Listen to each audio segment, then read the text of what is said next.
কোচবিহার থেকে কলকাতা পর্যন্ত টানা 50 দিন তারা রাস্তায় হেঁটেছে।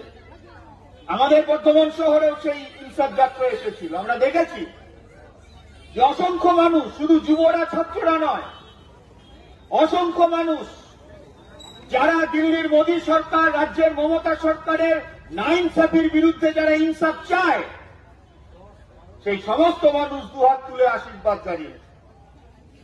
তাই তারা এই পদযাত্রা শেষে আগামী রবিবার 7ই জানুয়ারি ব্রিগেড প্যারেড গ্রাউন্ডে সমাবেশের ডাক দিয়েছে। তারা বলেছে যে লড়াই করছে যুবরা, ছাত্ররা, শুধু তো তারা একা লড়াই করছে না, কলে কারখানার শ্রমিকরা লড়াই করছে, জমিতে কৃষক ক্ষেতমজুররা লড়াই করছে, গ্রামে মাস্টারমশাই কর্মচারীরা লড়াই করছেন, সমাজের সর্বস্তরের মানুষ লড়াই করছেন।